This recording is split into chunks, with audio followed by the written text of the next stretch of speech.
ਸੁਮੇਲ ਪੋਡਕਾਸਟ ਦੀ ਲੜੀ ਨੰਬਰ 14 ਵਿੱਚ ਤੁਹਾਡਾ ਸਾਰਿਆਂ ਦਾ ਨਿੱਘਾ ਸਵਾਗਤ ਹੈ ਤੇ ਮੇਜਰ ਮਾਰਕਟ ਵੱਲੋਂ ਦੁਨੀਆ ਭਰ ਵਿੱਚ ਬੈਠੇ ਦਰਸ਼ਕਾਂ ਨੂੰ ਪਿਆਰ ਅਤੇ ਮੁਹੱਬਤ ਨਾਲ ਸਤਿ ਸ੍ਰੀ ਅਕਾਲ। ਅੱਜ ਦਾ ਪ੍ਰੋਗਰਾਮ ਸ਼ੁਰੂ ਕਰਨ ਤੋਂ ਪਹਿਲਾਂ ਅਸੀਂ ਤੁਹਾਡੇ ਨਾਲ ਕੁਝ ਸੂਚਨਾਵਾਂ ਸਾਂਝੀਆਂ ਕਰਨੀਆਂ ਚਾਹੁੰਦੇ ਹਾਂ। ਤਾਂ ਸਭ ਤੋਂ ਪਹਿਲਾਂ ਤਾਂ ਅਸੀਂ ਬੇਟੀ ਬਿਸਮਰਪ੍ਰੀਤ ਦਾ ਜਨਮ ਦਿਨ ਹੈ, ਉਸ ਨੂੰ ਮੁਬਾਰਕਬਾਦ ਦਿੰਦੇ ਹਾਂ ਅਤੇ ਆਪਣੇ ਦਰਸ਼ਕਾਂ ਨੂੰ ਦੱਸਦੇ ਹਾਂ ਕਿ ਜਿਹੜਾ ਪ੍ਰੋਗਰਾਮ ਤੁਹਾਡੇ ਤੱਕ ਪਹੁੰਚਦਾ ਹੈ, ਭਾਵੇਂ ਇਸ ਪ੍ਰੋਗਰਾਮ ਦੀ ਪੇਸ਼ਕਾਰੀ ਮੈਂ ਕਰਦਾ ਹਾਂ, ਲੇਕਿਨ ਇਸ ਦੇ ਪਿੱਛੇ ਇੱਕ ਟੀਮ ਹੈ ਜਿਹੜੀ ਇਸ ਨੂੰ ਤੁਹਾਡੇ ਤੱਕ ਪਹੁੰਚਾਉਂਦੀ ਹੈ। ਜਿਹੜਾ ਕੰਪਿਊਟਰ ਵਰਕ ਹੈ, ਇਸ ਨੂੰ ਆਡਿਟ ਕਰਨਾ, ਇਸ ਦਾ ਹੋਰ ਜਿਹੜਾ ਟੈਕਨੀਕਲ ਵਰਕ ਹੈ, ਉਹਦੇ ਪਿੱਛੇ ਜੋ ਟੀਮ ਸਾਡੀ ਕੰਮ ਕਰਦੀ ਹੈ ਉਹਦੇ ਵਿੱਚ ਬਿਸਮਨ ਦਾ ਬੜਾ ਯੋਗਦਾਨ ਹੈ। ਸੋ ਬਿਸਮਰਪ੍ਰੀਤ ਨੂੰ ਅਸੀਂ ਉਸਦੇ ਜਨਮ ਦਿਨ 'ਤੇ ਤਹਿ ਦਿਲੋਂ ਮੁਬਾਰਕਬਾਦ ਪੇਸ਼ ਕਰਦੇ ਹਾਂ। ਸੋ ਪ੍ਰੋਗਰਾਮ ਨੂੰ ਅੱਗੇ ਤੋਰਨ ਤੋਂ ਪਹਿਲਾਂ ਦੋਸਤੋ ਕੁਝ ਸੂਚਨਾਵਾਂ ਤੁਹਾਡੇ ਨਾਲ ਸਾਂਝੀਆਂ ਕਰਨੀ ਚਾਹੁੰਦੇ ਹਾਂ। ਜਿਵੇਂ ਕਿ ਤੁਸੀਂ ਅਕਸਰ ਖਬਰਾਂ ਦੇ ਵਿੱਚ ਦੇਖਦੇ ਹੋ, ਸੁਣਦੇ ਹੋ ਕਿ ਭਾਵੇਂ ਕੈਨੇਡਾ ਹੈ ਤੇ ਭਾਵੇਂ ਭਾਰਤ ਹੈ ਜਾਂ ਦੁਨੀਆ ਦਾ ਕੋਈ ਵੀ ਹਿੱਸਾ ਹੈ, ਤਾਂ ਜਿਹੜੇ ਕੋਵਿਡ ਦੇ ਹਾਲਾਤ ਨੇ ਉਹ ਲਗਾਤਾਰ ਗੰਭੀਰ ਬਣੇ ਹੋਏ ਨੇ। ਤੇ ਤੁਸੀਂ ਜੇ ਇਹਨਾਂ ਦਿਨਾਂ ਦੇ ਵਿੱਚ ਭਾਰਤ ਗਏ ਹੋਏ ਹੋ ਤਾਂ ਤੁਹਾਡੇ ਲਈ ਇਹ ਖਬਰ ਕੋਈ ਬਹੁਤੀ ਚੰਗੀ ਨਹੀਂ ਹੈ ਕਿ ਕੈਨੇਡਾ ਦੀ ਸਰਕਾਰ ਨੇ ਅਗਲੇ 30 ਦਿਨਾਂ ਵਾਸਤੇ ਭਾਰਤ ਤੋਂ ਅਤੇ ਪਾਕਿਸਤਾਨ ਤੋਂ ਆਉਣ ਵਾਲੀਆਂ ਸਾਰੀਆਂ ਉਡਾਣਾਂ ਬੰਦ ਕਰ ਦਿੱਤੀਆਂ ਨੇ। ਸੋ ਆਉਣ ਵਾਲੇ 30 ਦਿਨ ਪਤਾ ਨਹੀਂ ਜੇ ਤੁਹਾਡੇ ਜੋਬਾਂ ਤੋਂ ਤੁਸੀਂ ਗਏ ਹੋ ਜਾਂ ਕਿਸੇ ਐਮਰਜੈਂਸੀ ਵਿੱਚ ਗਏ ਹੋ ਤੇ ਤੁਸੀਂ ਕਿਸ ਤਰ੍ਹਾਂ ਵਾਪਸ ਕੈਨੇਡਾ ਆਉਣਾ ਹੈ, ਇਹ ਤਾਂ ਹੁਣ ਤੁਸੀਂ ਸੋਚਣਾ ਹੈ। ਲੇਕਿਨ ਫਿਰ ਵੀ ਅਸੀਂ ਤੁਹਾਨੂੰ ਪਿਛਲੇ ਪ੍ਰੋਗਰਾਮ ਵਿੱਚ ਵੀ ਦੱਸਿਆ ਸੀ ਕਿ ਜੇ ਤੁਹਾਨੂੰ ਕੋਈ ਬਹੁਤ ਜ਼ਰੂਰੀ ਕੰਮ ਨਹੀਂ ਹੈ ਤਾਂ ਤੁਸੀਂ ਮੁਲਕ ਤੋਂ ਬਾਹਰ ਨਾ ਜਾਓ। ਤਾਂ ਆਉਣ ਵਾਲੇ ਦਿਨਾਂ ਦੇ ਵਿੱਚ ਹੋਰ ਵੀ ਪਾਬੰਦੀਆਂ ਲੱਗ ਸਕਦੀਆਂ ਨੇ। ਸੋ ਇਸੇ ਤਰ੍ਹਾਂ ਤੁਹਾਨੂੰ ਪਹਿਲਾਂ ਜਿਹੜੀਆਂ ਖਬਰਾਂ ਨੇ ਉਹ ਪ੍ਰਾਪਤ ਹੋ ਗਈਆਂ ਨੇ ਕਿ ਇੰਗਲੈਂਡ ਨੇ ਵੀ ਭਾਰਤ ਅਤੇ ਇੰਡੀਆ ਦੀਆਂ ਉਡਾਣਾਂ 'ਤੇ ਪਾਬੰਦੀ ਲਾ ਦਿੱਤੀ ਸੀ ਅਤੇ ਆਸਟ੍ਰੇਲੀਆ ਨੇ ਵੀ ਇਸ ਤਰ੍ਹਾਂ ਦੀ ਪਾਬੰਦੀ ਲਾਈ ਸੀ। ਔਰ ਪਿਛਲੇ ਦਿਨੀ ਕੈਨੇਡਾ ਦੇ ਪ੍ਰਧਾਨ ਮੰਤਰੀ ਤੇ ਆਪੋਜੀਸ਼ਨ ਵੱਲੋਂ ਤੇ ਆਮ ਲੋਕਾਂ ਵੱਲੋਂ ਤੇ ਬਹੁਤ ਦਬਾਅ ਪਾਇਆ ਜਾ ਰਿਹਾ ਸੀ ਕਿ ਜਿਹੜੀਆਂ ਉਡਾਣਾਂ ਨੇ ਭਾਰਤ ਤੋਂ ਆਉਣ ਵਾਲੀਆਂ ਜਾਂ ਪਾਕਿਸਤਾਨ ਤੋਂ ਆਉਣ ਵਾਲੀਆਂ ਉਹ ਬੰਦ ਕੀਤੀਆਂ ਜਾਣ। ਸੋ ਉਹ ਫੈਸਲਾ ਜਿਹੜਾ ਉਹ ਅੱਜ ਹੋ ਗਿਆ। ਸੋ ਅਗਲੇ 30 ਦਿਨ ਲਈ ਇਹ ਹਵਾਈ ਉਡਾਣਾਂ ਭਾਰਤ ਅਤੇ ਪਾਕਿਸਤਾਨ ਤੋਂ ਕੈਨੇਡਾ ਲਈ ਬੰਦ ਰਹਿਣਗੀਆਂ। ਸੋ ਇਸੇ ਪ੍ਰਕਾਰ ਦੋਸਤੋ ਭਾਰਤ ਦੇ ਵਿੱਚ ਹਾਲਾਤ ਨੇ ਜਿਹੜੇ ਕਾਫੀ ਗੰਭੀਰ ਨੇ ਤੇ ਤੁਸੀਂ ਦੇਖ ਹੀ ਰਹੇ ਹੋ ਕਿ ਕਿਸ ਤਰ੍ਹਾਂ ਹਸਪਤਾਲਾਂ ਦੇ ਵਿੱਚ ਭੀੜਾਂ ਨੇ, ਹਸਪਤਾਲਾਂ ਦੇ ਵਿੱਚ ਬੈੱਡ ਹੈ ਨਹੀਂ, ਹਸਪਤਾਲਾਂ ਦੇ ਵਿੱਚ ਆਕਸੀਜਨ ਹੈ ਨਹੀਂ। ਸੋ ਅਸੀਂ ਇਸ ਨੂੰ ਬਹੁਤ ਹਲਕੇ ਵਿੱਚ ਲੈਂਦੇ ਹਾਂ। ਔਰ ਮੈਨੂੰ ਫਿਰ ਵੀ ਸਮਝ ਨਹੀਂ ਆ ਰਹੀ ਕਿ ਭਾਰਤ ਦੇ ਜਿਹੜੇ ਰਾਜਨੀਤਿਕ ਲੋਕ ਨੇ ਤਾਂ ਲੋਕਾਂ ਨੂੰ ਤਾਂ ਸਿੱਖਿਆ ਦਿੰਦੇ ਨੇ ਕਿ ਇਕੱਠੇ ਨਾ ਹੋ, ਕਰਫਿਊ ਵੀ ਲਗਾਉਣ ਦੀ ਗੱਲ ਕਰਦੇ ਨੇ, ਪਰ ਜਦੋਂ ਉਹਨਾਂ ਦੀਆਂ ਚੋਣ ਰੈਲੀਆਂ ਵੇਖਦੇ ਹਾਂ, ਜਦੋਂ ਉਹਨਾਂ ਦੇ ਜਲਸੇ ਵੇਖਦੇ ਹਾਂ ਤਾਂ ਇਸ ਗੱਲ 'ਤੇ ਸਾਨੂੰ ਸ਼ਰਮ ਵੀ ਆਉਂਦੀ ਹੈ ਕਿ ਉਹ ਆਪ ਇਸ ਗੱਲ 'ਤੇ ਅਮਲ ਕਿਉਂ ਨਹੀਂ ਕਰਦੇ। ਕਿਉਂਕਿ ਉਹ ਵੱਡੀ ਪੱਧਰ 'ਤੇ ਜਦੋਂ ਲੱਖਾਂ ਦੀ ਤਾਦਾਦ ਦੇ ਵਿੱਚ ਲੋਕ ਇਹਨਾਂ ਰੈਲੀਆਂ 'ਚ ਇਕੱਠੇ ਹੁੰਦੇ ਨੇ ਤਾਂ ਇਹ ਜਿਹੜਾ ਮਹਾਂਮਾਰੀ ਹੈ ਉਹ ਹੋਰ ਅੱਗੇ ਫੈਲਦੀ ਹੈ। ਤਾਂ ਇਸ ਤਰ੍ਹਾਂ ਆਪਾਂ ਇਹ ਵੀ ਦੱਸਿਆ ਸੀ ਕਿ ਉਸੇ ਤਰ੍ਹਾਂ ਜਿਹੜੇ ਮੇਲੇ ਨੇ, ਧਾਰਮਿਕ ਇਕੱਠ ਨੇ, ਉਹ ਸਾਰਾ ਕੁਝ ਉਸੇ ਤਰ੍ਹਾਂ ਚੱਲ ਰਿਹਾ ਹੈ। ਤਾਂ ਮਨੁੱਖਤਾ ਦੀ ਭਲਾਈ ਲਈ ਅਸੀਂ ਤੁਹਾਨੂੰ ਬੇਨਤੀ ਕਰਦੇ ਹਾਂ ਕਿ ਇਸ ਮਹਾਂਮਾਰੀ ਦਾ ਤੁਸੀਂ ਹਿੱਸਾ ਨਾ ਬਣੋ। ਆਪਣੇ ਆਪ ਨੂੰ ਬਚਾ ਕੇ ਰੱਖੋ ਤੇ ਆਪਣੇ ਪਰਿਵਾਰਾਂ ਨੂੰ ਬਚਾ ਕੇ ਰੱਖੋ। ਸੋ ਦੋਸਤੋ 22 ਅਪ੍ਰੈਲ, ਵੈਸੇ ਤਾਂ ਅਪ੍ਰੈਲ ਦਾ ਸਾਰਾ ਮਹੀਨਾ ਹੀ ਮਹੱਤਵਪੂਰਨ ਹੈ, ਆਪਾਂ ਪਹਿਲੇ ਪ੍ਰੋਗਰਾਮਾਂ ਦੇ ਵਿੱਚ ਵੀ ਜ਼ਿਕਰ ਕਰਦੇ ਰਹੇ ਹਾਂ। ਤੇ ਜਿਹੜਾ 22 ਅਪ੍ਰੈਲ ਹੈ ਇਸ ਨੂੰ ਅਰਥ ਡੇ ਦੇ ਤੌਰ 'ਤੇ ਮਨਾਇਆ ਜਾਂਦਾ ਹੈ। ਸੋ ਅਰਥ ਸਾਡੀ ਧਰਤੀ, ਸਾਡਾ ਆਪਣਾ ਗ੍ਰਹਿ ਜਿਸ 'ਤੇ ਅਸੀਂ ਰਹਿੰਦੇ ਹਾਂ, ਤੇ ਇਸ ਨੂੰ ਅਸੀਂ ਕਿਵੇਂ ਪੋਲਿਊਟਡ ਕਰ ਰਹੇ ਹਾਂ, ਕਿਸ ਤਰ੍ਹਾਂ ਇਸ ਦਾ ਜਿਹੜਾ ਪਾਣੀ ਆ ਉਸ ਨੂੰ ਅਸੀਂ ਜ਼ਹਿਰੀਲਾ ਕਰ ਦਿੱਤਾ, ਕਿਸ ਤਰ੍ਹਾਂ ਜਿਹੜੀ ਇਸ ਦੀ ਮਿੱਟੀ ਹੈ ਉਸ ਦੇ ਵਿੱਚ ਅਸੀਂ ਇੰਨੇ ਕੈਮੀਕਲ ਪਾ ਕੇ ਉਸ ਨੂੰ ਖਰਾਬ ਕਰ ਦਿੱਤਾ ਹੈ। ਕਈ ਵਾਰ ਇਹ ਮਨ 'ਚ ਆਉਂਦਾ ਹੈ ਕਿ ਆਉਣ ਵਾਲੀਆਂ ਨਸਲਾਂ ਲਈ ਅਸੀਂ ਕਿਤੇ ਜ਼ਹਿਰਾਂ ਤਾਂ ਨਹੀਂ ਬੀਜ ਚੱਲੇ। ਅਸੀਂ ਕੀ ਉਹਨਾਂ ਨੂੰ ਜਿਹੜੀ ਅਰਥ ਅਸੀਂ ਆਪਣੇ ਬਜ਼ੁਰਗਾਂ ਤੋਂ ਆਪਣੇ ਜਿਹੜੇ ਵਿਰਾਸਤ ਦੇ ਵਿੱਚ ਲਈ ਸੀ, ਕੀ ਅਸੀਂ ਆਉਣ ਵਾਲੀਆਂ ਪੀੜ੍ਹੀਆਂ ਨੂੰ ਦੇ ਸਕਾਂਗੇ। ਸੋ ਅਰਥ ਡੇ 'ਤੇ ਮੈਂ ਤੁਹਾਨੂੰ ਦੋਸਤੋ ਇਹੋ ਅਪੀਲ ਕਰਨਾ ਚਾਹੁੰਦਾ ਹਾਂ ਕਿ ਇਸ ਧਰਤੀ ਦੇ ਵਿੱਚੋਂ ਅਸੀਂ ਬਹੁਤ ਕੁਝ ਕੱਢਿਆ ਹੈ, ਅਸੀਂ ਪਾਣੀ, ਲੋਹਾ, ਸਾਰਾ ਕੁਝ ਕੱਢ ਲਿਆ, ਤੇ ਕੀ ਅਸੀਂ ਮੁੜ ਕੇ ਇਸ ਨੂੰ, ਇਹਨਾਂ ਸਾਰੀਆਂ ਚੀਜ਼ਾਂ ਨੂੰ ਰੀਸਟੋਰ ਕਰ ਪਾਵਾਂਗੇ? ਕੀ ਅਗਲਾ ਜਿਹੜਾ ਆਉਣ ਵਾਲਾ 1000 ਸਾਲ ਹੈ ਤੇ ਉਹਦੇ ਵਿੱਚ ਮਨੁੱਖੀ ਜੀਵਨ ਇਸ ਧਰਤੀ 'ਤੇ ਰਹਿ ਸਕੂਗਾ? ਕਿਤੇ ਅਜਿਹਾ ਤਾਂ ਨਹੀਂ ਹੋਊਗਾ ਕਿ ਇੱਥੋਂ ਪੀਣ ਵਾਲਾ ਪਾਣੀ ਹੀ ਮੁੱਕ ਜਵੇ ਤੇ ਇੱਥੋਂ ਜਿਹੜੇ ਹੋਰ ਅਨਾਜ ਪੈਦਾ ਕਰਦੀ ਧਰਤੀ ਦੀ ਸ਼ਕਤੀ ਆ ਉਹੀ ਖਤਮ ਹੋ ਜਾਵੇ, ਤੇ ਜਾਂ ਜਿਹੜੀ ਕੁਦਰਤ ਦੀ ਕਰੋਪੀ ਹੈ ਇੰਨੀ ਵੱਧ ਜਾਵੇ ਕਿ ਜਿਹੜੇ ਭੁਚਾਲ, ਹੜ੍ਹ, ਸੁਨਾਮੀਆਂ ਤੇ ਇਹ ਮਨੁੱਖ ਨੂੰ ਜੀਣ ਜੋਗਾ ਨਾ ਛੱਡਣ, ਤੇ ਜਾਂ ਇਸ ਤਰ੍ਹਾਂ ਦਾ ਬੈਕਟੀਰੀਆ ਵਾਰ-ਵਾਰ ਆਉਂਦਾ ਰਹੇ, ਤੇ ਜਿਹਦੇ ਨਾਲ ਸਾਨੂੰ ਜਿਵੇਂ ਹੁਣ ਅਸੀਂ ਮਾਸਕ ਲਾਈ ਤੁਰੇ ਫਿਰਦੇ ਹਾਂ, ਵੈਕਸੀਨ ਨਹੀਂ ਮਿਲ ਰਹੀ, ਤੇ ਮਨੁੱਖ ਤਰਾਹ ਕਰ ਰਿਹਾ ਹੈ ਕਿ ਅਸੀਂ ਇਸ ਤਰ੍ਹਾਂ ਦੇ ਹਾਲਾਤ ਪੈਦਾ ਕਰਨ ਦੇ ਵਿੱਚ ਕੀ, ਤੇ ਅਸੀਂ ਜ਼ਿੰਮੇਵਾਰ ਤਾਂ ਨਹੀਂ। ਤੇ ਸਾਨੂੰ ਇਹ ਵੀ ਦੇਖਣਾ ਪਵੇਗਾ ਕਿ ਜਿਹੜੀਆਂ ਗ੍ਰੀਨ ਹਾਊਸਿਸ ਗੈਸਾਂ ਨੇ ਤੇ ਜਿਹਦੇ ਨਾਲ ਧਰਤੀ ਦਾ ਤਾਪਮਾਨ ਵੱਧ ਰਿਹਾ ਹੈ, ਤੇ ਤੁਸੀਂ ਸਾਰੇ ਜਾਣਦੇ ਹੋ ਕਿ ਜੇ ਇਸੇ ਤਰ੍ਹਾਂ ਵੱਧਦਾ ਰਿਹਾ ਤੇ ਆਉਣ ਵਾਲੇ 200-300 ਸਾਲਾਂ ਦੇ ਵਿੱਚ ਤੇ ਸੈਂਕੜੇ ਸ਼ਹਿਰ ਨੇ ਜਿਹੜੇ ਸਮੁੰਦਰੀ ਤੱਟਾਂ ਦੇ ਵਸੇ ਹੋਏ ਨੇ ਉਹ ਪਾਣੀ ਦੇ ਵਿੱਚ ਗਰਕ ਹੋ ਜਾਣਗੇ, ਤੇ ਜਿਹੜੇ ਹਾਲਾਤ ਨੇ ਬਹੁਤ ਗੰਭੀਰ ਹੋ ਸਕਦੇ ਨੇ। ਸਾਨੂੰ ਇਹਨਾਂ ਸਾਰਿਆਂ ਪੱਖਾਂ ਤੇ ਸੋਚਣਾ ਪਵੇਗਾ। ਸੋ ਇੱਕ ਸੂਚਨਾ ਮੈਂ ਤੁਹਾਡੇ ਨਾਲ ਦੋਸਤੋ ਹੋਰ ਸਾਂਝੀ ਕਰਨੀ ਚਾਹੁੰਦਾ ਕਿ ਕੈਨੇਡਾ ਦੇ ਵਿੱਚ ਵੀ ਹਾਲਾਤ ਗੰਭੀਰ ਨੇ, ਤੇ ICU ਦੇ ਵਿੱਚ ਤਕਰੀਬਨ 700 ਤੋਂ ਉੱਪਰ ਲੋਕ ਨੇ ਜਿਹੜੇ ਉਹ ਇਸ ਵਕਤ ਹਨ। ਵੈਂਟੀਲੇਟਰ ਹੈ ਨਹੀਂ, ਤੇ ਹਸਪਤਾਲ ਨੇ ਜਿਹੜੇ ਉਹ ਭਰੇ ਹੋਏ ਨੇ। ਤੋਂ ਜਿਹੜੀ ਕੈਨੇਡਾ ਦੇ ਵਿੱਚ ਜਿਹੜੇ ਡਾਕਟਰਾਂ ਦੀ ਟੀਮ ਸਰਕਾਰ ਨੂੰ ਸਲਾਹ ਦਿੰਦੀ ਹੈ, ਤਾਂ ਉਸਨੇ ਇਹ ਸਲਾਹ ਦਿੱਤੀ ਹੈ ਕਿ ਜਿਹੜੇ ਨੌਨ ਲਾਈਫ ਥ੍ਰੈਟਿੰਗ ਵਾਲੇ ਮਰੀਜ਼ ਹਨ, ਜਿਨ੍ਹਾਂ ਦੀ ਜਾਨ ਨੂੰ ਕੋਈ ਖਤਰਾ ਨਹੀਂ, ਤਾਂ ਉਹਨਾਂ ਨੂੰ ਹਸਪਤਾਲਾਂ ਦੇ ਵਿੱਚ ਭਰਤੀ ਨਾ ਕੀਤਾ ਜਾਵੇ, ਤੇ ਜਾਂ ਜੀ ਉੱਥੋਂ ਦਾਖਲ ਨੇ ਉਹਨਾਂ ਨੂੰ ਛੁੱਟੀ ਦਿੱਤੀ ਜਾਵੇ, ਤੇ ਉਹ ਜਿਹੜੇ ਬੈੱਡ ਨੇ ਤੇ ਉਹ ਜਿਹੜੇ ਕਰੋਨਾ ਨਾਲ ਪੀੜਤ ਮਰੀਜ਼ ਨੇ ਨਾ ਜਿਨ੍ਹਾਂ ਦੇ ਹਾਲਾਤ ਗੰਭੀਰ ਨੇ ਤਾਂ ਉਹਨਾਂ ਨੂੰ ਦਿੱਤੇ ਜਾਣ। ਸੋ ਆਉਣ ਵਾਲੇ ਦਿਨਾਂ ਦੇ ਵਿੱਚ ਦੋਸਤੋ ਤੁਹਾਨੂੰ ਬਹੁਤ ਇਤਿਹਾਦ ਵਰਤਣਾ ਪਵੇਗਾ। ਜੇ ਤੁਸੀਂ ਬਿਮਾਰ ਹੋ ਜਾਂਦੇ ਹੋ, ਜੇ ਤੁਹਾਨੂੰ ਸੱਟ ਫੇਟ ਲੱਗ ਜਾਂਦੀ ਹੈ, ਤੇ ਹਸਪਤਾਲਾਂ ਦੇ ਜਿਹੜੇ ਹਾਲਾਤ ਨੇ ਉਹ ਬਹੁਤੇ ਸੁਖਾਵੇਂ ਨਹੀਂ ਹਨ। ਤੇ ਪ੍ਰੋਗਰਾਮ ਨੂੰ ਆਪਾਂ ਦੋਸਤੋ ਅੱਗੇ ਤੋਰਦੇ ਹਾਂ, ਤੇ ਆਪਾਂ ਗੱਲ ਕਰ ਰਹੇ ਸੀ ਧਰਤ ਦਿਵਸ ਦੀ, ਅਰਥ ਡੇ ਦੀ।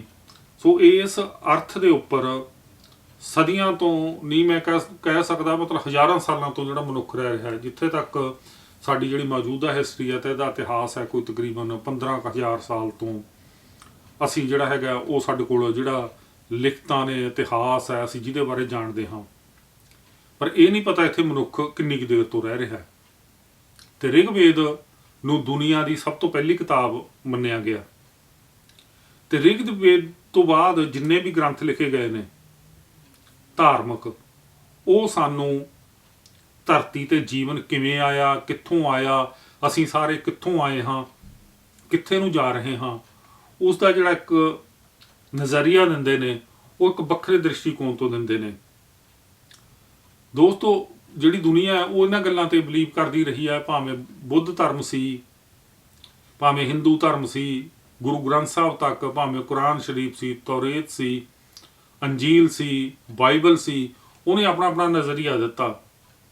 ਲੇਕਿਨ ਕੁਛ ਯੁੱਗ ਪੁਰਸ਼ ਇਹੋ ਜਿਹੇ ਹੁੰਦੇ ਨੇ ਜੋ ਸਾਰੇ ਕਾਸੇ ਨੂੰ ਮੋੜਾ ਦੇ ਦਿੰਦੇ ਨੇ ਤੇ ਆਪਣੀ ਗੱਲ ਮਨਵਾ ਲੈਂਦੇ ਨੇ। ਹਾਲਾਂਕਿ ਹੈ ਤਾਂ ਇਹ ਬਹੁਤ ਔਖਾ, ਸਥਾਪਤੀ ਦੇ ਖਿਲਾਫ ਜਾਣਾ, ਆਪਣੀ ਵਿਚਾਰਧਾਰਾ ਨੂੰ ਲਾਗੂ ਕਰਵਾ ਦੇਣਾ, ਇਹ ਕੋਈ ਛੋਟੀ ਮੋਟੀ ਗੱਲ ਨਹੀਂ। ਇਹ ਬਹੁਤ ਜਿਹੜੇ ਸਿਰੜੀ ਬੰਦੇ ਨੇ ਉਹਨਾਂ ਦਾ ਕੰਮ ਹੈ। ਸੋ ਮੈਂ ਤੁਹਾਨੂੰ ਅਪ੍ਰੈਲ ਦੇ ਮਹੀਨੇ ਦੇ ਵਿੱਚ ਇੱਕ ਇਸੇ ਤਰ੍ਹਾਂ ਦੀ ਵਿਅਕਤੀ ਦੀ ਜਿਹੜੀ ਗੱਲ ਹੈ ਉਹ ਦੱਸ ਰਿਹਾ ਹਾਂ।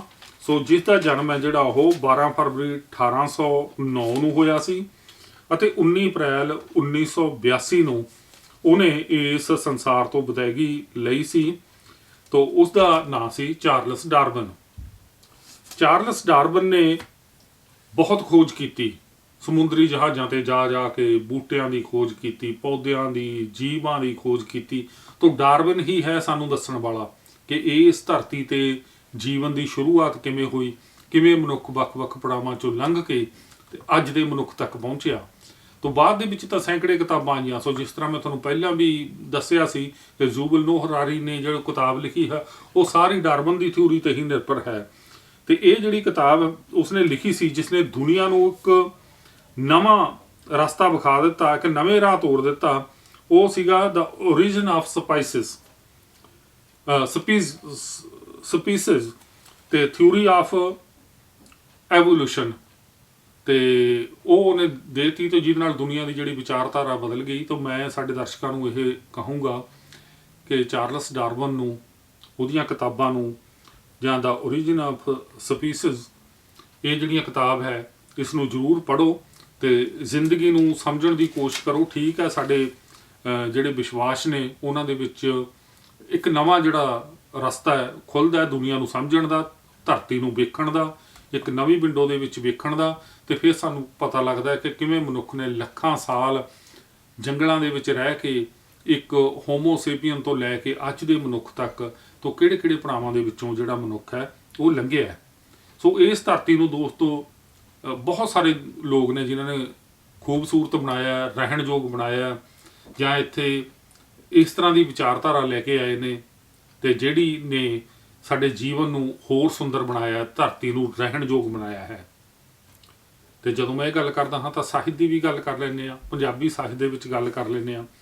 ਸੋ ਅਪ੍ਰੈਲ ਦੇ ਮਹੀਨੇ ਦੇ ਵਿੱਚ ਕਾਫੀ ਸਾਰੇ ਲੇਖਕ ਨੇ ਜਿਹੜੇ ਉਹਨਾਂ ਦਾ ਜਨਮ ਹੋਇਆ ਪੰਜਾਬ ਦੇ ਵਿੱਚ, ਤੇ ਉਹਦੇ ਵਿੱਚ ਇੱਕ ਲੇਖਕ ਦਾ ਆਪਾਂ ਨਾਂ ਲਵਾਂਗੇ ਤੇ ਜਿਨ੍ਹਾਂ ਦੀ ਵਿਦਾਇਗੀ ਹੋਈ ਸੀ 22 ਅਪ੍ਰੈਲ 2003 ਨੂੰ, ਤੇ ਜਨਮ ਹੋਇਆ ਸੀ 4 ਦਸੰਬਰ 1916 ਨੂੰ। ਸੋ ਮੇਰੀ ਮੁਰਾਦ ਹੈ ਬਲਵੰਤ ਗਾਰਗੀ ਜੀ ਤੋਂ ਬਲਵੰਤ ਗਾਰਗੀ ਜੀ ਪਾਸ ਜਿਹੜੀ ਸ਼ੈਲੀ ਸੀ, ਜਿਹੜੀ ਭਾਸ਼ਾ ਸੀ, ਉਹ ਤੁਹਾਨੂੰ ਪੰਜਾਬੀ ਸਾਹਿਤ ਦੇ ਵਿੱਚ ਬਹੁਤ ਘੱਟ ਮਿਲਦੀ ਹੈ। ਸੋ ਕਿਸ ਤਰ੍ਹਾਂ ਉਸਦੇ ਸ਼ਬਦਾਂ ਦੇ ਵਿੱਚੋਂ ਕਿਸ ਤਰ੍ਹਾਂ ਦੀਆਂ ਚਿੰਗਾੜੀਆਂ ਫੁੱਟਦੀਆਂ ਸਨ। ਪਾਠਕ ਪੜ੍ਹਦਾ ਸੀ ਤੇ ਉਹਦਾ ਵਹਾਅ ਦੇ ਵਿੱਚ ਚਲੇ ਜਾਂਦਾ ਸੀ। ਤੇ ਬਲਵੰਤ ਗਾਰਗੀ ਨੇ ਉਹ ਬਠਿੰਡੇ ਦੇ ਵਿੱਚ ਇੱਕ ਸਧਾਰਨ ਪਿੰਡ ਸੈਣਾ ਦੇ ਵਿੱਚ ਜੰਮਿਆ। ਪਿੰਡਾਂ ਦੇ ਕਲਚਰ ਨੂੰ ਉਹਨੇ ਆਪਣੇ ਅੰਦਰ ਸਮੋਇਆ ਤੇ ਫਿਰ ਉਹਨੂੰ ਸਾਹਿਤ ਦੇ ਵਿੱਚ ਲੈ ਕੇ ਆਂਦਾ। ਤੇ ਉਹਨਾਂ ਨੇ ਜਿਹੜੀਆਂ ਕਿਤਾਬਾਂ ਲਿਖੀਆਂ, ਉਹਨਾਂ ਦਾ ਖੇਤਰ ਭਾਵੇਂ ਨਾਟਕ ਸੀਗਾ, ਤੇ ਮੰਚਨ ਦੀ ਜਿਹੜੀ ਸ਼ੁਰੂਆਤ ਹੈ, ਨਾਟਕ ਦੀ ਜਿਹੜਾ ਮੰਚਨ ਹੈ, ਤਾਂ ਉਸ ਦੀ ਸ਼ੁਰੂਆਤ ਗਾਰਗੀ ਸਾਹਿਬ ਕਰਦੇ ਨੇ। ਤਾਂ ਉਹਨਾਂ ਦੀ ਜਿਹੜੀ ਕਿਤਾਬ ਨੰਗੀ ਧੁੱਪ, ਮੈਂ ਜਦੋਂ ਪੜ੍ਹਨਾ ਸ਼ੁਰੂ ਕੀਤਾ, ਜਦੋਂ ਮੈਂ ਪੜ੍ਹੀ ਤਾਂ ਉਸਨੇ ਮੈਨੂੰ ਬਹੁਤ ਪ੍ਰਭਾਵਿਤ ਕੀਤਾ। ਭਾਵੇਂ ਉਹਨਾਂ ਦੀ ਉਹ ਜਿਹੜੀ ਹੈ ਜੀਵਨੀ, ਸਵੈ ਜੀਵਨੀ ਕਹਿ ਲਓ, ਸਵੈ ਜੀਵਨੀ ਦੇ ਅੰਸ਼ ਨੇ, ਲੇਕਿਨ ਬਹੁਤ ਕਮਾਲ ਦੀ ਕਿਤਾਬ ਹੈ। ਤਾਂ ਜਿਹੜੇ ਉਹਨਾਂ ਦੇ ਨਾਟਕਾਂ ਦੀਆਂ ਕਿਤਾਬਾਂ ਨੇ, ਉਹਨਾਂ ਦੇ ਵਿੱਚ ਲੋਹਾ ਕੁੱਟ, ਕੇਸਰੋ, ਕਣਕ ਦੀ ਬੱਲੀ, ਸੌਕਣ, ਧੂਣੀ ਦੀ ਅੱਗ, ਪੱਤਣ ਦੀ ਬੇੜੀ, ਤੋ ਇਸੇ ਤਰ੍ਹਾਂ ਉਹਨਾਂ ਨੇ ਬਹੁਤ ਕਮਾਲ ਦੇ ਰੇਖਾ ਚਿੱਤਰ ਲਿਖੇ। ਉਹਨਾਂ ਵਰਗੇ ਰੇਖਾ ਚਿੱਤਰ ਲਿਖਣਾ ਮੰਨਿਆ ਜਾਂਦਾ ਕਿ ਅਜੇ ਤੱਕ ਕਿਸੇ ਤੋਂ ਹੋਰ ਤੋਂ ਹੋ ਨਹੀਂ ਸਕਿਆ।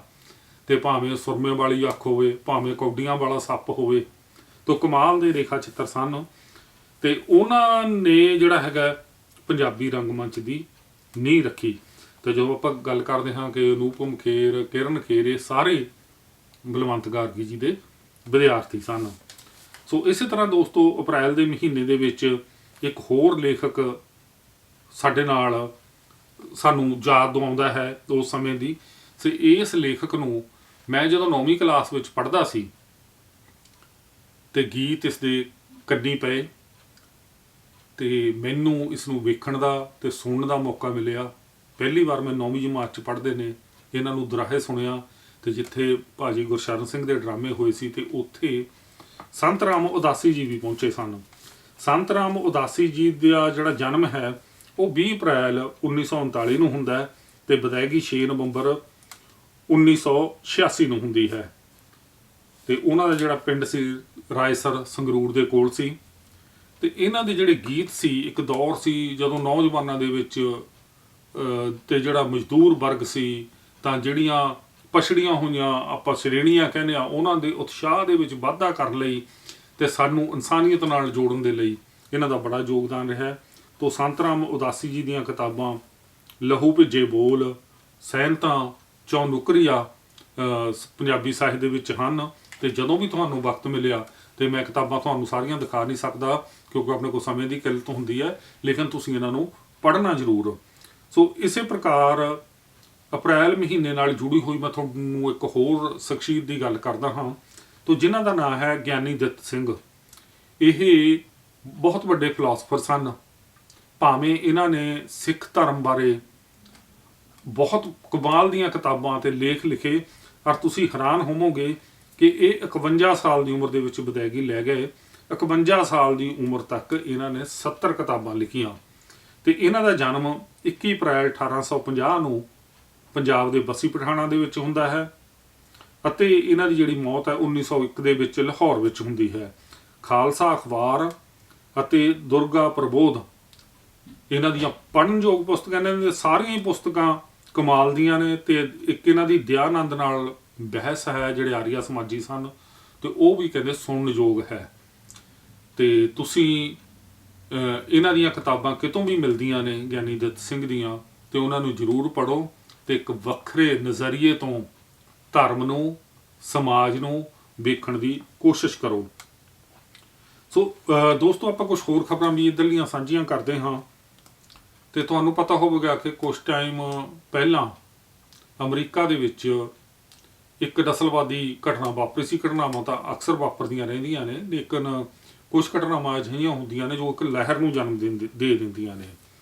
ਜਾਰਜ ਫਲੋਇਡ, ਇਹ ਬਲੈਕ ਕਮਿਊਨਿਟੀ ਨਾਲ ਸੰਬੰਧਿਤ ਸੀ, ਲੇਕਿਨ ਇਸ ਦਾ ਇੱਕ ਸ਼ੋਭਨ ਨਾਂ ਦਾ ਜਿਹੜਾ ਪੁਲਿਸ ਆਫੀਸਰ ਸੀ, ਉਸਨੇ ਗਰਦਨ ਤੇ ਗੋਡਾ ਰੱਖ ਕੇ ਇਸ ਨੂੰ ਐਸਾ ਦਬੋਚਿਆ ਕਿ ਇਸ ਦੀ ਜਾਨ ਚਲੀ ਗਈ। 7 ਮਿੰਟ ਤੱਕ ਤਕਰੀਬਨ ਜਿਹੜਾ ਗੋਡਾ ਉਹਦੀ ਧੌਣ ਤੇ ਰੱਖਿਆ। ਤਾਂ ਉਹਦੇ ਬਾਅਦ ਦੇ ਵਿੱਚ ਇਸ ਕਮਿਊਨਿਟੀ ਨੇ ਇੱਕ ਬਲੈਕ ਲਾਈਫ ਮੈਟਰ ਨਾਂ ਦੀ ਲਹਿਰ ਚਲਾਈ, ਤੋਂ ਜਿਹੜੀ ਕਿ ਸਾਰੀ ਦੁਨੀਆ ਦੇ ਵਿੱਚ ਪਾਪੂਲਰ ਹੋਈ। ਸੋ ਪਿਛਲੇ ਦਿਨੀ ਕੈਨੇਡਾ ਦੀ ਅਦਾਲਤ ਨੇ ਇਹਦਾ ਫੈਸਲਾ ਦਿੱਤਾ ਤੇ ਉਸ ਪੁਲਿਸ ਵਾਲੇ ਨੂੰ, ਕਿਉਂਕਿ ਦਬਾਅ ਇੰਨਾ ਸੀ, ਤੇ ਉਹਨੂੰ ਦੋਸ਼ੀ ਕਰਾਰ ਦਿੱਤਾ। ਤੇ ਅਸੀਂ ਸਮਝਦੇ ਹਾਂ ਕਿ ਇੱਕ ਚੰਗੀ ਗੱਲ ਹੈ। ਤੇ ਇਹਨਾਂ ਮੁਲਕਾਂ ਦੇ ਵਿੱਚ ਸਾਰੇ ਜਿਹੜੇ ਬੰਦਾ ਇੱਥੇ ਦਾ ਆ ਕੇ ਬਸ ਜਾਂਦਾ, ਨਾਗਰਿਕ ਬਣ ਜਾਂਦਾ, ਤੇ ਸਾਰਿਆਂ ਲਈ ਜਿਹੜਾ ਕਾਨੂੰਨ ਹੈ ਉਹ ਸਮਾਨ ਹੈ। ਤੇ ਜੇ ਅਜੇ ਵੀ ਨਸਲਵਾਦ ਹੈ, ਭਾਵੇਂ ਉਹ ਸਾਡੇ ਆਪਣੇ ਮੁਲਕ 'ਚ ਹੋਵੇ, ਭਾਵੇਂ ਇੱਥੇ ਹੋਵੇ, ਸੋ ਉਹ ਨਿੰਦਣਯੋਗ ਹੈ। ਤਾਂ ਮਨੁੱਖ ਜਿਹੜਾ ਸਾਰੇ ਕੰਮ ਕਰਦੇ ਨੇ, ਦੇਸ਼ ਦੀ ਤਰੱਕੀ 'ਚ ਹਿੱਸਾ ਪਾਉਂਦੇ ਨੇ, ਤੇ ਉਹਨਾਂ ਦੇ ਲਈ ਕਾਨੂੰਨ ਵੀ ਬਰਾਬਰ ਹੋਣਾ ਚਾਹੀਦਾ ਹੈ। ਕਾਨੂੰਨ ਪੋਲੀਟੀਸ਼ੀਅਨਾਂ ਲਈ ਜਾਂ ਅਮੀਰ ਬੰਦਿਆਂ ਲਈ ਵੱਖਰਾ ਨਹੀਂ ਹੋਣਾ ਚਾਹੀਦਾ। ਤੇ ਸਾਨੂੰ ਭਾਰਤ ਦੇ ਵਿੱਚ ਵੀ ਦੇਖਣ ਨੂੰ ਮਿਲਦਾ ਹੈ ਕਿ ਜਿਹੜੇ ਅਮੀਰ ਲੋਕ ਹੁੰਦੇ ਹਨ ਉਹਨਾਂ ਲਈ ਕਾਨੂੰਨ ਵੱਖਰਾ ਹੈ, ਰਾਜਨੀਤਿਕ ਲੋਕਾਂ ਲਈ ਵੱਖਰਾ ਹੈ, ਤੇ ਇੱਕ ਆਮ ਸਧਾਰਨ ਬੰਦੇ ਲਈ ਵੱਖਰਾ ਹੈ। ਤੇ ਨਸਲਵਾਦ ਤਾਂ ਬਿਲਕੁਲ ਨਹੀਂ ਹੋਣਾ ਚਾਹੀਦਾ। ਤੇ ਨਸਲਵਾਦ ਜਿਹੜਾ ਹੈ ਉਹ ਸਾਨੂੰ ਇਸ ਗੱਲ ਤੇ ਸ਼ਰਮ ਮਹਿਸੂਸ ਕਰਾਉਂਦਾ ਹੈ ਕਿ ਇੱਕ ਪਾਸੇ ਤਾਂ ਅਸੀਂ ਅਰਥ ਡੇ ਦੀਆਂ ਗੱਲਾਂ ਕਰਦੇ ਹਾਂ, ਧਰਤੀ ਸਾਰਿਆਂ ਦੀ ਮਾਂ ਹੈ, ਸਭ ਨੂੰ ਬਰਾਬਰ ਦਾ ਅਨਾਜ, ਸਭ ਨੂੰ ਬਰਾਬਰ ਦੇ ਫਰੂਟ, ਸਭ ਨੂੰ ਬਰਾਬਰ ਦੀ ਆਕਸੀਜਨ ਦਿੰਦੀ ਹੈ, ਤੇ ਦੂਜੇ ਪਾਸੇ ਅਸੀਂ ਵਿਤਕਰਾ ਕਰਦੇ ਹਾਂ। ਤਾਂ ਕੁਦਰਤ ਕਦੇ ਕਿਸੇ ਨਾਲ ਵਿਤਕਰਾ ਨਹੀਂ ਕਰਦੀ। ਸੋ ਸੂਰਜ ਸਾਨੂੰ ਧੁੱਪ ਦੇਣ ਲੱਗਿਆ ਇਹ ਕਦੀ ਨਹੀਂ ਸੋਚਦਾ ਕਿ ਬੰਦਾ ਉੱਚੀ ਜਾਤ ਦਾ ਹੈ ਜਾਂ ਨੀਵੀਂ ਜਾਤ ਦਾ ਹੈ। ਤਾਂ ਇਸੇ ਤਰ੍ਹਾਂ ਜਿਹੜੀ ਹਵਾ ਹੈ, ਤਾਂ ਫਲ ਫੁੱਲ ਹਨ, ਬੂਟੇ ਹਨ, ਉਹ ਕਦੇ ਵਿਤਕਰਾ ਨਹੀਂ ਕਰਦੇ। ਸੋ ਇਹ ਜਿਹੜਾ ਹੈ ਸਿਰਫ ਇਨਸਾਨ ਹੀ ਕਰਦਾ ਹੈ। ਸੋ ਇੱਕ ਗੱਲ ਮੈਂ ਤੁਹਾਡੇ ਨਾਲ ਹੋਰ ਸਾਂਝੀ ਕਰਨਾ ਚਾਹੁੰਦਾ ਹਾਂ। ਸੋ ਦੋਸਤੋ, ਅਮਰੀਕਾ ਦੇ ਵਿੱਚ ਜਿਹੜੀ ਗਨ ਵਾਇਲੈਂਸ ਹੈ ਇਹ ਦਿਨੋਂ ਦਿਨ ਵੱਧਦੀ ਜਾ ਰਹੀ ਹੈ। ਤੇ ਆਏ ਦਿਨ ਨੇ ਜਿਹੜੀਆਂ ਘਟਨਾਵਾਂ ਉਹ ਗਨ ਵਾਇਲੈਂਸ ਨਾਲ ਸੰਬੰਧਿਤ ਹੁੰਦੀਆਂ ਨੇ। ਸੋ ਪਿਛਲੇ ਦਿਨੀ ਜਿਹੜਾ ਉੱਥੇ ਫੈਡਐਕਸ ਦੇ ਵਿੱਚ, ਮਿਨੀਪੋਲਿਸ ਦੇ ਵਿੱਚ ਜਿਹੜੀ ਘਟਨਾ ਵਾਪਰੀ ਸੀ, ਸੋ ਉਸ ਦੇ ਵਿੱਚ ਜਿਹੜੇ ਲੋਕ ਮਾਰੇ ਗਏ ਸਨ, ਤਕਰੀਬਨ 10 ਦੇ ਕਰੀਬ ਲੋਕ ਮਾਰੇ ਗਏ ਸਨ। ਤਾਂ ਉਹਨਾਂ ਵਿੱਚੋਂ 4 ਪੰਜਾਬੀ ਮੂਲ ਦੇ ਵੀ ਲੋਕ ਸਨ। ਤੇ ਇਹ ਘਟਨਾਵਾਂ ਹੌਲੀ ਹੌਲੀ ਵੱਧਦੀਆਂ ਹੀ ਜਾ ਰਹੀਆਂ ਨੇ। ਤੇ ਪਹਿਲਾਂ ਵੀ ਆਪਾਂ ਪ੍ਰੋਗਰਾਮ 'ਚ ਗੱਲ ਕੀਤੀ ਸੀ ਕਿ ਜਿਹੜੀ ਗਨ ਵਾਇਲੈਂਸ ਹੈ ਇਸ ਨੂੰ ਕੰਟਰੋਲ ਕਰਨ ਦੇ ਲਈ ਕੋਈ ਇਸ ਤਰ੍ਹਾਂ ਦੇ ਸਰਕਾਰਾਂ ਨੂੰ ਕਾਨੂੰਨ ਬਣਾਉਣੇ ਚਾਹੀਦੇ ਨੇ।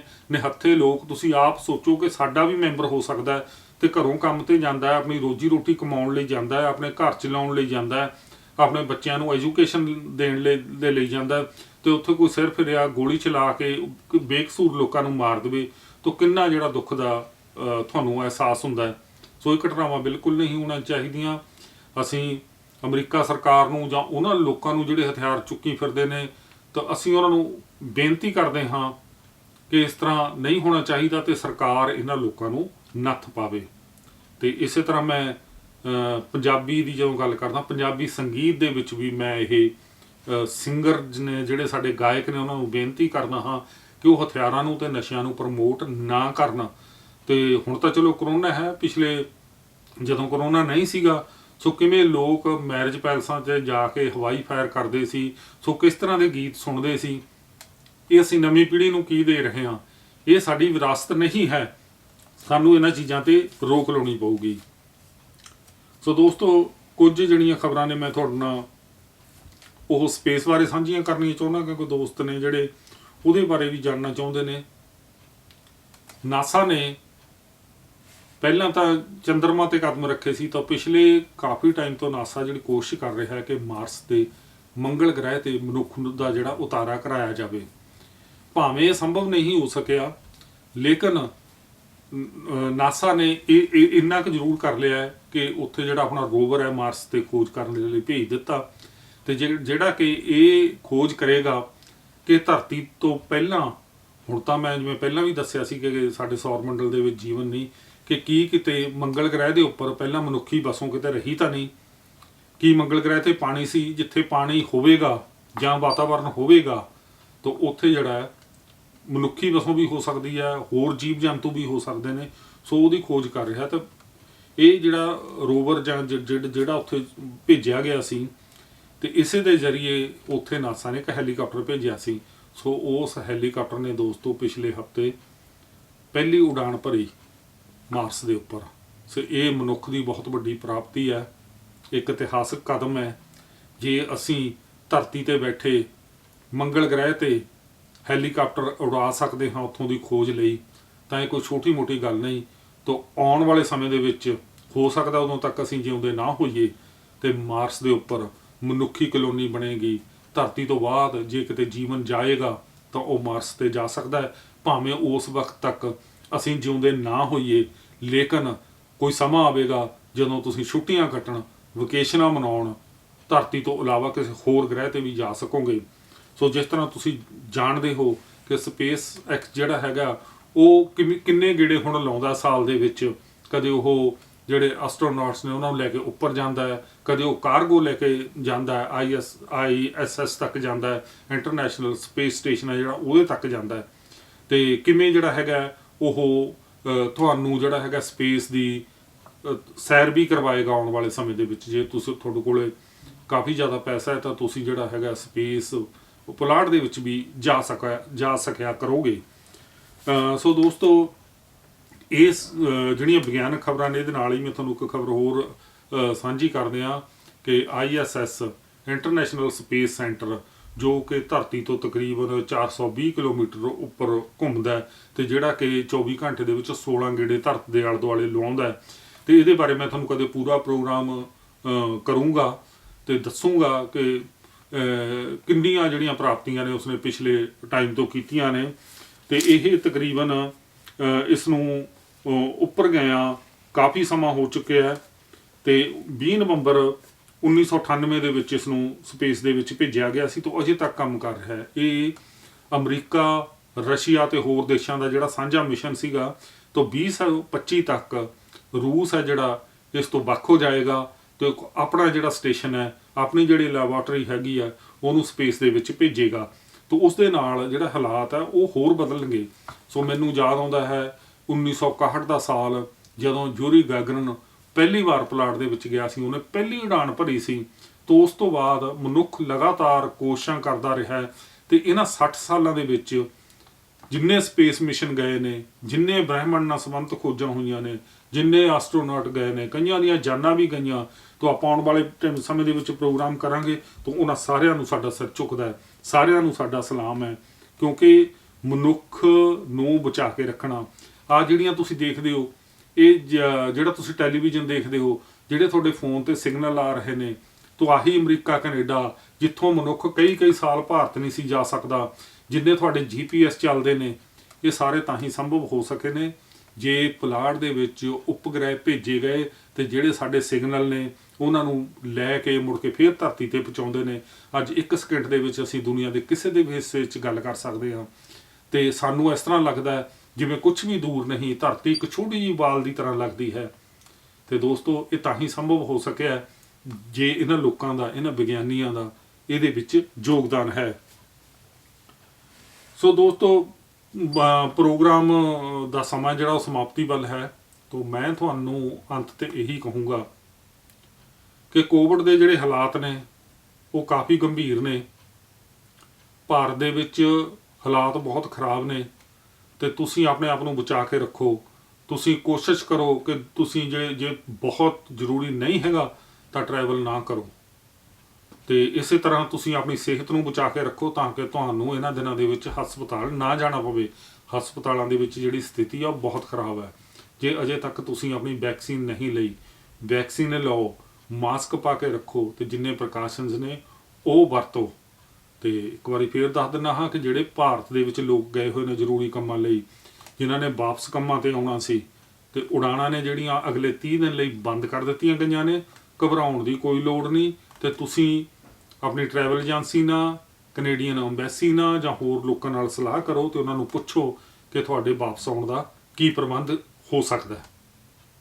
ਤੇ ਉਮੀਦ ਕਰਦਾ ਹਾਂ ਦੋਸਤੋ ਅੱਜ ਦਾ ਇਹ ਪ੍ਰੋਗਰਾਮ ਤੁਹਾਨੂੰ ਚੰਗਾ ਲੱਗਾ ਹੋਵੇਗਾ ਤੇ ਜਿਹੜੇ ਵੀ ਲੋਕਾਂ ਨੇ ਸਾਨੂੰ ਇਸ ਪ੍ਰੋਗਰਾਮ ਦੇ ਵਿੱਚ ਸੰਦੇਸ਼ ਭੇਜੇ ਨੇ ਤੇ ਹਮੇਸ਼ਾ ਸਾਡੀ ਹੌਸਲਾ ਅਫਜ਼ਾਈ ਕਰਦੇ ਨੇ ਤਾਂ ਉਹਨਾਂ ਦਾ ਜ਼ਿਕਰ ਕਰਨਾ ਵੀ ਬਣਦਾ ਹੈ ਤੇ ਤਾਂ ਕਿ ਜਿਹੜਾ ਹੈਗਾ ਸਾਡੇ ਨਾਲ ਤੁਸੀਂ ਇਸੇ ਤਰ੍ਹਾਂ ਜੁੜੇ ਰਹੋ ਤੇ ਪ੍ਰੋਗਰਾਮ ਨੂੰ ਸਬਸਕ੍ਰਾਈਬ ਵੀ ਜ਼ਰੂਰ ਕਰੋ ਤੇ ਪ੍ਰੋਗਰਾਮ ਨੂੰ ਦੂਜੇ ਲੋਕਾਂ ਤੱਕ ਵੀ ਪਹੁੰਚਾਓ ਤਾਂ ਕਿ ਜਿਹੜਾ ਹੈਗਾ ਇਹ ਪ੍ਰੋਗਰਾਮ ਵੱਧ ਤੋਂ ਵੱਧ ਲੋਕ ਵੇਖ ਸਕਣ। ਤੇ ਜਿਨ੍ਹਾਂ ਨੇ ਸਾਨੂੰ ਸੰਦੇਸ਼ ਭੇਜੇ ਨੇ ਉਹਨਾਂ ਦੇ ਵਿੱਚ ਸੁਰਿੰਦਰ ਕੈਲੇ ਸਾਹਿਬ ਅਣੂ ਮੈਗਜ਼ੀਨ ਦੇ ਸੰਪਾਦਕ ਨੇ, ਲੁਧਿਆਣੇ ਤੋਂ ਹਨ। ਤੇ ਕੈਲੇ ਸਾਹਿਬ ਤੁਹਾਡਾ ਵੀ ਧੰਨਵਾਦ। ਤੇ ਮਨਜੀਤ ਸਿੰਘ ਸਾਡੇ ਫਿਲਮ ਪ੍ਰੋਡਿਊਸਰ ਨੇ ਤੇ 3 ਫਿਲਮਾਂ ਉਹਨਾਂ ਨੇ ਬਣਾਈਆਂ ਨੇ, ਸੁਲਗ ਦੇ ਰਿਸ਼ਤੇ, ਪਛਤਾਵਾ ਤੇ ਦੌੜ, ਤੇ ਜਿਨ੍ਹਾਂ ਦੀ ਕਹਾਣੀ ਲਿਖਣ ਦਾ ਮਾਣ ਉਹਨਾਂ ਨੇ ਮੈਨੂੰ ਦਿੱਤਾ ਸੀ ਤੇ ਕਾਫੀ ਚੰਗੀਆਂ ਫਿਲਮਾਂ ਸੀ, ਤੁਹਾਨੂੰ ਦੇਖਣ ਨੂੰ ਵੀ ਮਿਲ ਸਕਦੀਆਂ ਨੇ। ਸੋ ਇਸੇ ਤਰ੍ਹਾਂ ਸੁਖਦੇਵ ਸਿੰਘ ਸਮਰਾ, ਬਲਜੀਤ ਸਿੰਘ ਉਟਾਲ, ਸਾਡੇ ਪਿੰਡ ਦੀ ਬਹੁਤ ਹੀ ਨਾਮਵਰ ਸ਼ਖਸੀਅਤ, ਮੈਂ ਤਾਂ ਉਹਨਾਂ ਨੂੰ ਲਿਵਿੰਗ ਲੈਜੈਂਡ ਕਹੂੰਗਾ, ਕੋਚ ਦੇਵੀ ਦਿਆਲ ਸਾਹਿਬ, ਉਹਨਾਂ ਨੇ ਵੀ ਸਾਨੂੰ ਸੰਦੇਸ਼ ਭੇਜਿਆ ਹੈ ਤੇ ਉਹਨਾਂ ਨੇ ਸਾਡੇ ਪਿੰਡ ਦੇ ਵਿੱਚ ਟੋਨੀ ਅਲੰਕਾਰ ਸਟੇਡੀਅਮ ਬਣਾਇਆ ਹੋਇਆ ਹੈ ਤੇ ਜਿੱਥੇ ਜਿਹੜੇ ਨੌਜਵਾਨ ਨੇ ਉਹ ਨਸ਼ਿਆਂ ਤੋਂ ਦੂਰ ਹੋ ਕੇ ਕੋਚਿੰਗ ਲੈਂਦੇ ਆ ਕਬੱਡੀ ਦੀ, ਸਪੋਰਟਸ ਦੀ। ਸੋ ਕੋਚ ਸਾਹਿਬ ਤੁਹਾਡਾ ਬਹੁਤ ਬਹੁਤ ਧੰਨਵਾਦ।